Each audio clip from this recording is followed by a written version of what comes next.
Taste வந்து செம்மையாக இருக்கும். பாருங்கள், சுட்டு வாங்கிட்டு வந்திருக்கேன். 2 தக்காளி பழம், 1 கைப்பிடி சின்ன வெங்காயம், 1 பச்சை மிளகாய், இஞ்சி பூண்டு, 1 கை கொத்தமல்லி, கால் வந்து முழுகிற அளவுக்கு ஊற்றிக்கோங்க. 1/2 ஸ்பூன் மஞ்சத்தூள் இதுலேயும் போட்டுக்கோங்க, உப்பு போட்டுக்கோங்க. அப்போ தான் மிக்ஸ் பண்ணிவிட்டு ஒரு 6 விசில் விட்டுடலாம். ஒரு 1/2 மூடி தேங்காய் எடுத்து வச்சுருக்கேன்.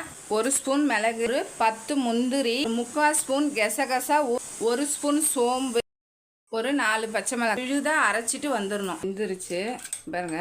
3/4 ஸ்பூன் சோம்பு போட்டுக்கோ. அதுக்கப்புறம் நம்ம எடுத்து வச்ச பைசஸ் எல்லாம் சேர்த்து 2 பச்சை மிளகாய், கொஞ்சமாக கருவேப்பிலை, அதுக்கப்புறம் புதினா சேர்த்துக்கோங்க, சின்ன வெங்காயம் சேர்த்துக்கோங்க, உப்பு பாதி நம்ம சேர்த்துருக்கோம். மீடியம் சைஸ் தக்காளி 2 ஸ்பூனில் 1 ஸ்பூன் போட்டுக்கோங்க. வேக வச்ச ஆட்டுக்காலை சேர்த்தோன்னே அரைச்ச விழுதை சேர்த்து. காரம் வந்து மிளகுத்தூளும் பச்சை மிளகாய் தான். மலர்ந்து வந்தால் சூப்பராக நம்மளுக்கு ஆட்டுக்கால் பாயா ரெடி ஆகிடும். சூப்பராக ரெடி ஆகிடுச்சு.